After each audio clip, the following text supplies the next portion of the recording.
Okay, the Trump administration is forging ahead to end the war between Russia and Ukraine. The Secretary of State, Marco Rubio, is leading a U.S. delegation to Saudi Arabia to hold talks with Russia tomorrow. Meanwhile, leaders in Europe are having an emergency meeting in Paris. CBS News Middle East reporter Courtney Keeley joins me in Studio 55 to talk more about this. Courtney, thanks so much for being here. So let's talk about this emergency meeting that's happening in Paris right now. What do you know? Well, we are seeing all the European leaders meet. Now, they're not really included in these Russian-American talks set in Saudi Arabia. So it's interesting. They're only having their separate meeting. It was an emergency summit arranged by the French and Emmanuel Macron. The Brits, who are not part of the EU, are part of it. And the Brits are making a news because they said they'll be willing to put ground troops on the ground for peacekeeping. The Swedes said that they would think about that too. They would be open to it.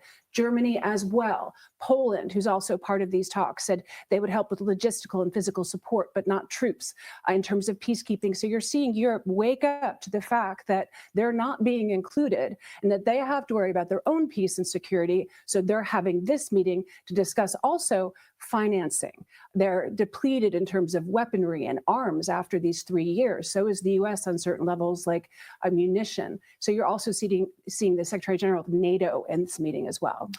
It's not just these European leaders that are holding this meeting in Paris because they've been left out of these negotiations.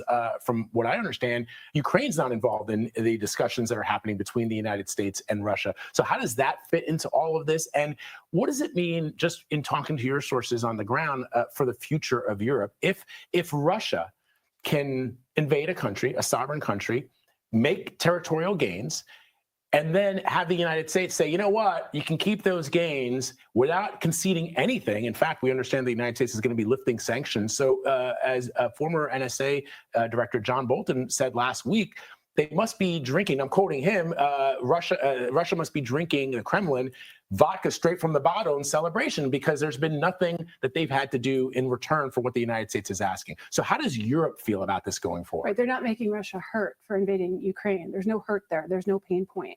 And usually in negotiations, you have pain points. Now, Russia, there is something that people don't really realize is Russia lost a port in Syria when Assad went. That's a really important maritime port, Tartus.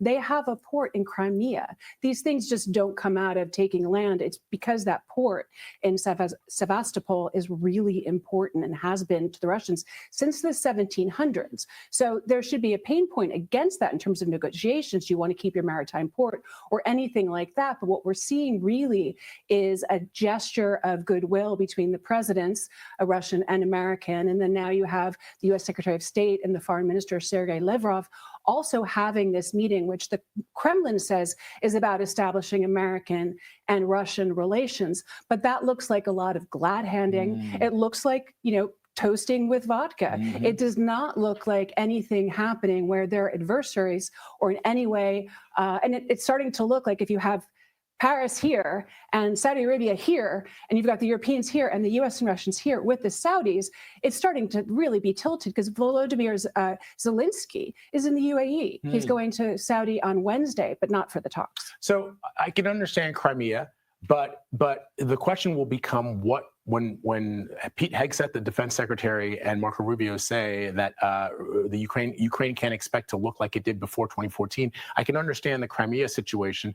I would be, if I'm Belarus or if I'm Poland, which is a NATO member, I'm still worried because what are the repercussions for the Russians invading anyone if the United States is just going to say, all right, let's just end this now? It just is striking to me that Ukraine would not be involved in these discussions, and ultimately whatever's decided, they're going to have to sit and take it.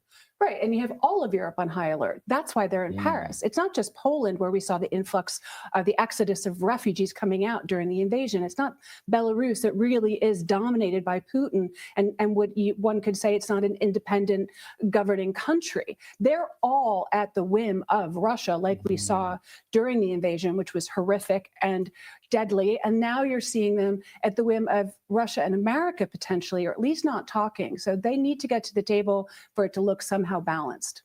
Courtney, great to have you in studio.